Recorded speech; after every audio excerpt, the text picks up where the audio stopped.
There's growing concern in Florida over a number of bizarre crimes linked to a street drug called Flakka. It's one of the newer chemicals in the booming so-called designer drug market. The drug can be snorted, smoked, injected, or even swallowed. So what is this new drug? Here to talk about it is Dr. John LaPook. So what is Flakka, John? Flakka is the latest in this generation of amphetamine-like drugs. So it's the next thing after, Molly, MDMA, ecstasy. These are things that increase the amount of amphetamine effect in your body. What amphetamines do is they increase dopamine, the pleasure chemical, and serotonin and norepinephrine, all these neurotransmitters that can make you initially more alert, euphoric, things like that. But unfortunately, there are a lot of side effects. And what are some of those side effects? Well, you're hearing about this aggression, the super strength, people coming in. It reminds me of angel dust in the early 80s, phencyclidine, PCP. And I was in the emergency room at Columbia back then, and I'd know somebody who came in dusted because they'd come in with 7, policemen holding down every part of their body, and they would be like, have superhuman strength. And it sounds like this is a very similar thing. When you have this flood of too much of all these neurotransmitters, you can have too high of a temperature, your blood pressure can go up, you can actually seize. If you've seen somebody who's taking an amphetamine drug, their eyes, their pupils dilate, they can have sweaty palms. Those are kind of mild side effects, but the serious one can lead to irregular heartbeat, seizure, death, too much high temperature in the body, and every single organ system, if you just go down them, every single organ system can be affected. In fact, we have video from earlier showing a guy who was high on this stuff trying to break down the door of a police station. There it is right there, which just shows you what it also does to your logical and rational reasoning.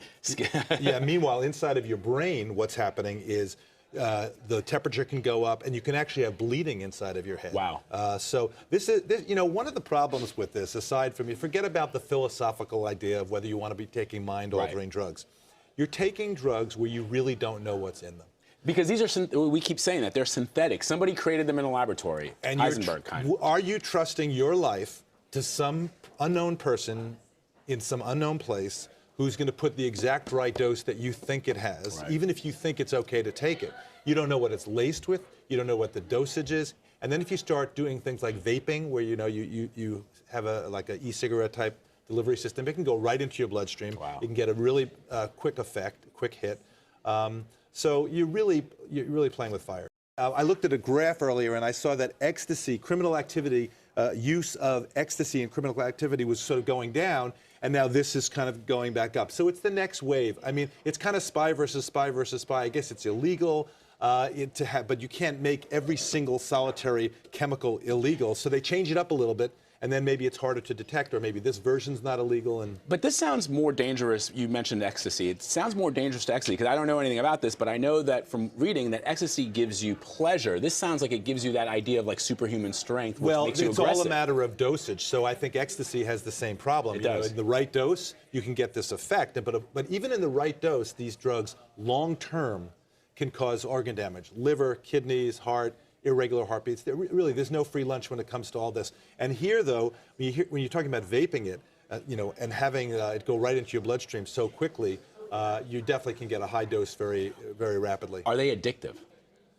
Amphetamines are addictive. Yeah, they are. It can be something like we've seen with crystal meth, for example. Is that considered an amphetamine? Yeah, that is an amphetamine, and they do two things. One is they can have the release of, they make the amphetamine-like chemicals and the serotonin, dopamine get released, and then they stop them from getting metabolized or retaken up by the nerve endings. So you have this flood of neurotransmitters, all of this effect going on, and the body has a natural way of getting rid of it, and it stops that natural way of getting rid of it. So you have this flood, all of this activity. Initially, the reason why you take it is it can give you euphoria, and it can increase attention, it can increase alertness.